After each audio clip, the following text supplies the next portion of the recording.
And welcome. अजी काहे की हाय और काहे का वेलकम। महंगाई और टैक्सों का बोझ वैसे ही कमर तोड़े जा रहा है और ऊपर से फाइनेंस मिनिस्टर यशवंत सिन्हा साहब ने एडवांस में बता दिया कि इस बार का बजट और भी कड़ा और भारी भरकम होगा। जब मैंने अपनी बीवी को समझाया कि अब वो पैसों की फिजूल खर्ची रोक कर उनकी बचत शुरू कर दे तो उसने फौरन आज्ञाकारी बीवी की तरह मेरा कहना मान लिया। अब वो अपने पैसे बचाकर सिर्फ मेरे पैसों से सारे खर्चे चला रही है। ये तो कुछ भी नहीं है। अभी अभी मुझे रास्ते में कल्लू राम और जस्सी मिल गए थे। कल्लू राम बोला मेरी बीवी ने घर का बजट कुछ ऐसा बनाया है कि हमारे यहां खाना अब भी तीनों टाइम बनता है, सुबह बच्चों के लिए, दोपहर को बीवी के लिए और रात को मेरे लिए। इस पर जस्सी और भी ज्यादा उदास हो गया और बोला ओ यार ऐ तो कुछ भी नहीं, ब्रेकफास्ट लंच तक डिनर मेरी कारवाली भी बढ़ाती है, लेकिन ब्रेकफास्ट मंडे के लिए, लंच ट्यूसडे के लिए तो डिनर वेडनेसडे के लिए। अरे सिन्हा साहब देख लिया ना अपने भारी भरकम बजट का एडवांस में खबर देने का नतीजा। अब तो हम पर कुछ तरस खाइए।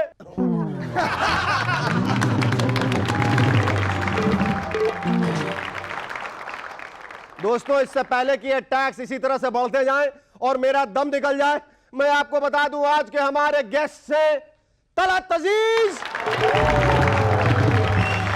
और मेहर कैस्टलिनो। लेकिन उससे पहले जोरदार तालियों से स्वागत कीजिए शर्रूकी और उसके रबर बैंड का।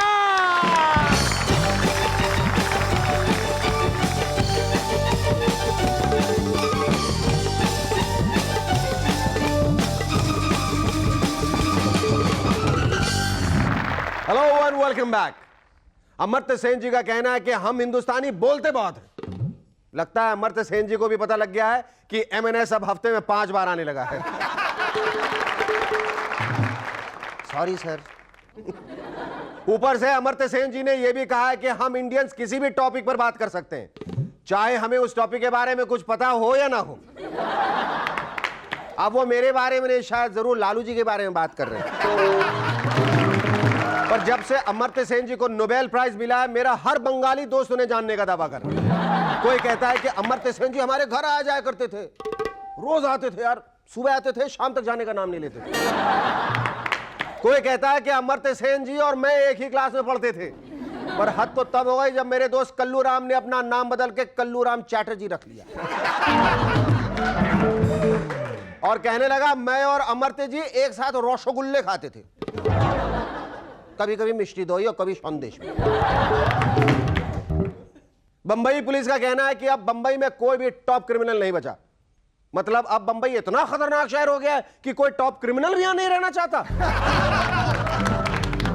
एक टाइम था कि अगर कोई कहता कि शूटिंग चल रही है तो बंबई के सब लोग सड़कों पे इकट्ठे हो जाते थे फिल्म शूटिंग देखने के लिए। तो देखो अमिताभ बच्चन। और अब ये हाल हो गया है कि अगर कोई कह दे कि शूटिंग चल रही है तो सारी सड़कें खाली हो जाती हैं। पुलिस आंकड़ों से पता लगा है कि इस बार पकड़े गए काफी क्रिमिनल्स कॉलेज ग्रेजुएट हैं। यह तो बड़ी खुशी की बात है कि देश में लिटरेसी यानी साक्षरता बढ़ रही है। थोड़े ही दिनों में सबसे ज्यादा इंजीनियर्स, डॉक्टर्स, एमबीएस के अलावा हमारे पास सबसे ज्यादा क्वालिफाइड क्रिमिनल्स भी होंगे। कल को एक्सटॉर्शन के लिए ऐसा फोन आएगा, मैं पप्पू चरसी एमबीबीएस बोल रहा हूं, पैसा भेजता या कर डालू तेरा ऑपरेशन। कुछ ही दिनों में इंडियाज मोस्ट वांटेड पर ऐसा एक एपिसोड आएगा। इस खतरनाक क्रिमिनल का रंग सांवला है, कद छोटा है और उसके पास इंजीनियरिंग की डिग्री है। सुना है उसे अंडर क्वालिफाइड होने का कॉम्प्लेक्स है और अब वो कंप्यूटर कोर्स कर रहा है। पर हमारे एजुकेशन सिस्टम में डिग्री पाना कोई मुश्किल काम नहीं है। कर्नाटका में तो ये हाल है कि अगर आप अपने बच्चे को घर से बाहर फेंकें तो वो सीधा इंजीनियरिंग कॉलेज में गिरेगा। वहां तो ये हाल है कि अगर आपके पास 2 मंजिल का मकान है तो ग्राउंड फ्लोर पर खुद रहिए और फर्स्ट फ्लोर पर इंजीनियरिंग कॉलेज खोल दीजिए, MNS engineering college.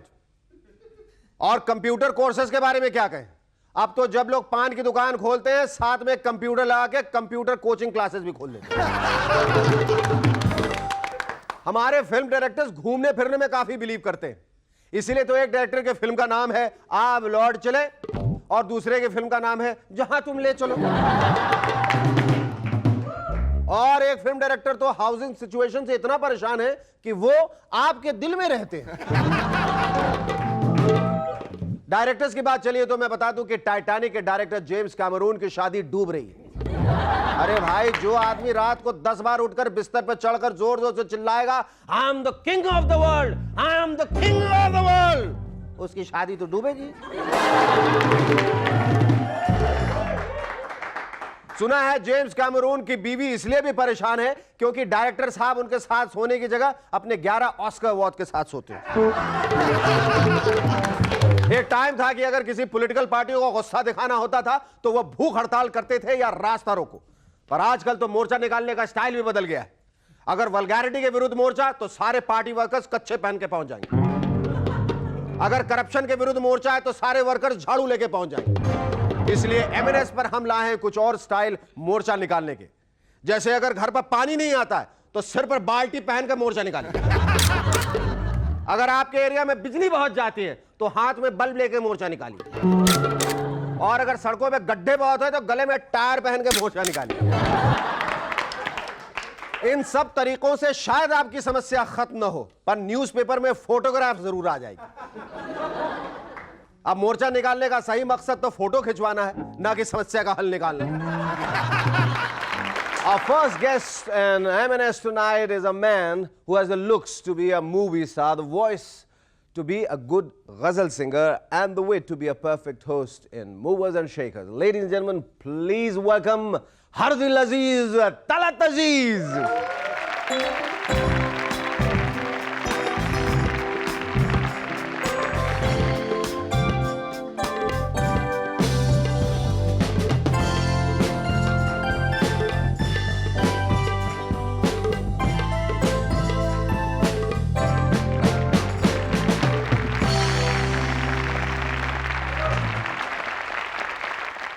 Talat, when you were growing up, and mercifully you stopped, what did you think you would become? A movie star first or a ghazal singer? A guzzler. A guzzler? You know what happened was? That means a movie star. No. You see, what happened, I remember this incident. I was in Nagpur. And I was being introduced by my host, who was a commandant of that area, whatever. He says, Mr. So-and-so, meet the great guzzler. Guzzler. Meet the great guzzler. I said, excuse me, can you make it a ghazal? Ghazal. Not a guzzler. Not a guzzler. But जब शुरुआत थी, मतलब जब आप बड़े हो रहे थे, तो कुछ खास फोकस था कहीं पर कि मुझे ये बनना है वो बनना है, या everything happened naturally to you? नहीं, मैं जैसा कि बहुत क्लीशे टर्म है कि I was born to be a singer. बीच में एक दौर था मेरा जब मैं क्रिकेट खेलता था। अच्छा। I played for my school, for my junior state, and I was in totally into cricket at that time. उस जमाने में मतलब if you had asked me this question I would said cricket के सिवा मैं सोच भी नहीं सकता, मैं सवाल ही पता नहीं, तुम कुछ और करो। I think I made the wrong decision, right? No, not at all, not. फिर क्या हुआ, कैसे क्रिकेट कैसे छूट गया, गजल कैसे अपना लिया?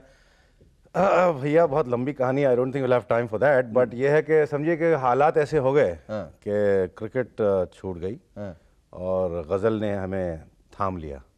How did you start? I got my first break incidentally through television, can you imagine? 78 में? 78 में एक शो हुआ करता था उस जमाने में, ब्लैक एंड वाइट टेलीविजन था जब, उसका नाम ब्लैक एंड वाइट आरोही। यार ऐसे बोलो यार, जेबी देसाई साहब अगर देख रहे होंगे, जो प्रोड्यूसर थे, वो बहुत गुस्सा होंगे।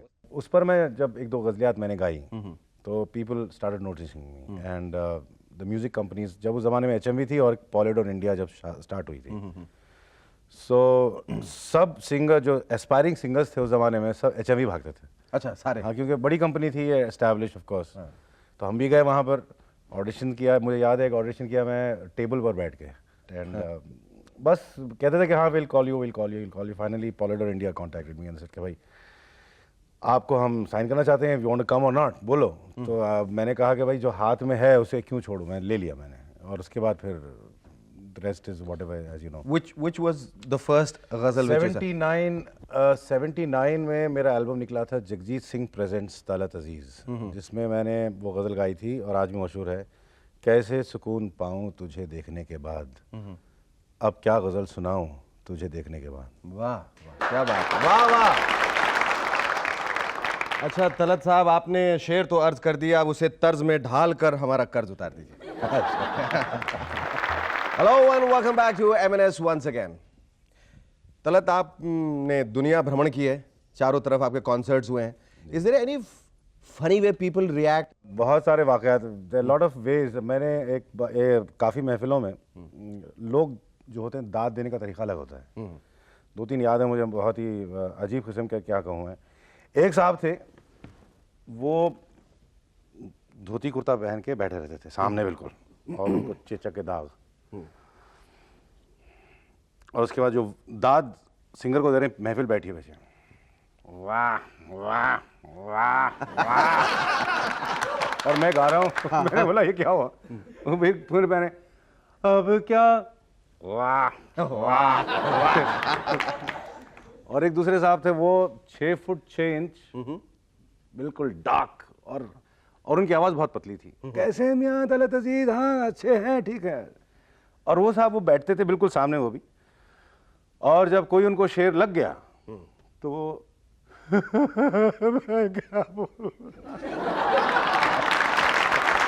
अब मैं डरता था कि मैं क्या करूं, ये मार देगा मुझे कोई इतना 6 फुट। अगर मैं हंसूं उनकी अदा में तो वो पिटाई करने वाला है। गजलों का what is the place now of गजल today? There was a time when like everybody wanted to get into ghazal, everybody wanted to listen to ghazal. See, it became a fetish. Yeah, no, I would digress. Fetish is not the word. I would say it was a kind of a fashionable thing to be seen at a ghazal concert, which was in the major cities. जैसे कि metros आपके हैं, दिल्ली, मुंबई वगैरह जो है। कहाँ जा रहे हो? मैं तलत अजीज का गजल सुना। अरे भाई, ये इस समय एक वाकया मुझे याद आया। यही फैशन के तौर पर आप जो कह रहे हैं, एक मेहदी हसन आए नहीं थे हिंदुस्तान, और उनका नाम फैशनेबल हो गया था, और लोग महफिलों में बैठते थे, बोलते फलां यार वो मेहदी हसन की फलां गज़ल सुना दो। और ये एक्चुअली हैपेंड। दो दोस्त बहुत ही अपने आप को मतलब तैयार समझते थे, और एक दूसरे पर बहुत रुआब जाता है, मैं जानता हूँ तू क्या जानता है गज़ल क्या है, अरे यार कल्चर मुझे मालूम है। वो दोनों बैठे महफिल में, गज़ल वो सिंगर गा रहा था, तो महफिल से किसी ने फरमाइश की कि जनाब वो मेहदी हसन की फलां वो रंजिश सही सुनाइए। तो सुना सुना सुना, एक ने पूछा भाई ये मेहदी हसन, किसी से पूछा यार मेहदी हसन कौन है? दूसरा बोला अरे क्या बात करता है यार, मेहदी हसन को नहीं जानता तू? अरे यार वो नूरजहां की बहन है। तो वो पहला वाला वो गड़बड़ हो गई, उसने कहा कि भाई अरे यार वो तो पता है, अरे लेकिन छोटी है या बड़ी है वो पूछ रहा हूं मैं। Leaving aside ghazal, you suddenly decided to venture into films. Yeah, I did one film. One film. Why just one film? Because that's what I did, one film. And you didn't want to do films? Shikhar, it's a long story. I did one film with Mahesh Bhatt called Dhon, which unfortunately didn't release, or didn't get the opportunity of being released. And बस उसके बाद फिर हालात ही ऐसे कुछ हो गए कि हम अपनी फील्ड में वापस आ गए। बोलते ना कि एक इनिंग्स खेल कर वापस आ गए। No. Given the opportunity, would you like to go back to films, or would you like to have ideally the balance between films and ghazal? Provided I get the right heroine. Definitely, you will get the right heroine. Definitely. Well, lovely talking to you. Thank you.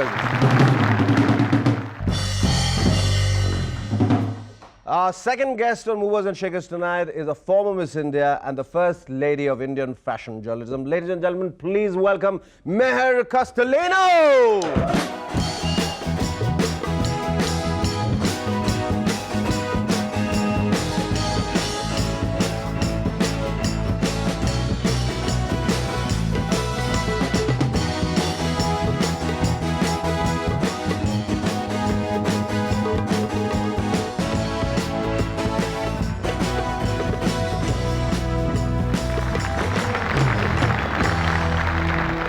So pleased to have a Miss India amongst us.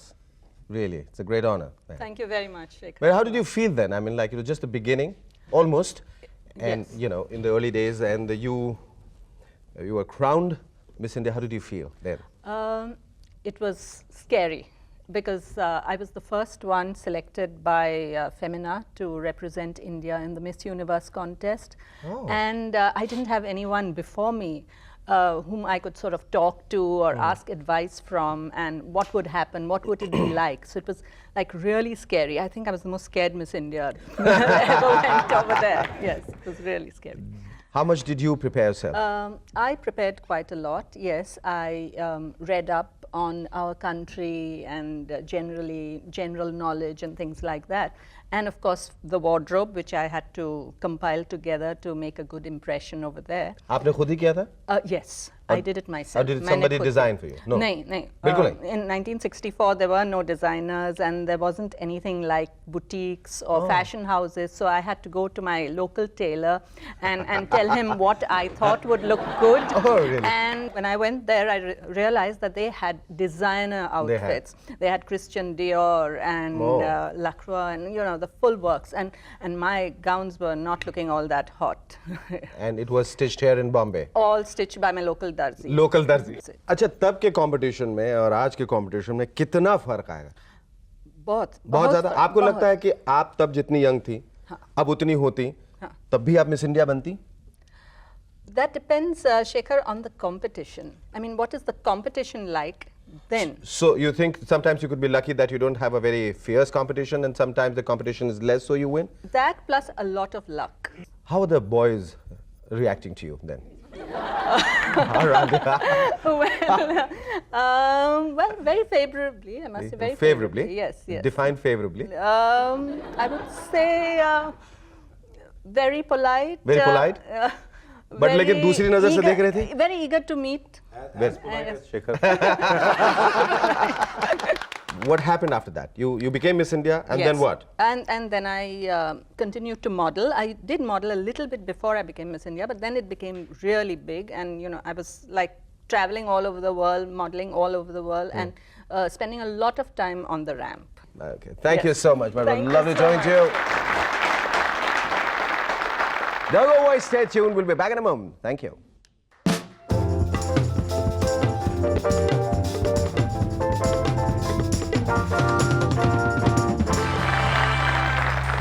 Hello and welcome back to M&S once again. दोस्तों, America के एक state का एक नया governor एक WWF wrestler है। सुना है वहां किसी भी बिल पर वोटिंग नहीं होती, कुश्ती का मैच होता है। हमारे देसी पहलवान मुलायम जी ने गवर्नर साहब को यूपी असेंबली में आने का निमंत्रण दिया है। थोड़ा पॉलिटिक्स भी सीख लेंगे और थोड़ी कुश्ती की प्रैक्टिस भी हो जाएगी। आज का खत भेजा है सांगली महाराष्ट्र से संजय सूर्यवंशी ने। लिखते हैं, एक पत्नी अपने शराबी पति से कहती है, ए जी क्या हो गया तुम्हें, अब तो तुम मेरा नाम भी भूलने लगे हो। इस पर पति एक घूंट भर के कहता है, वो क्या है, शराब पीने के बाद मैं सारे गम भूल जाता हूं।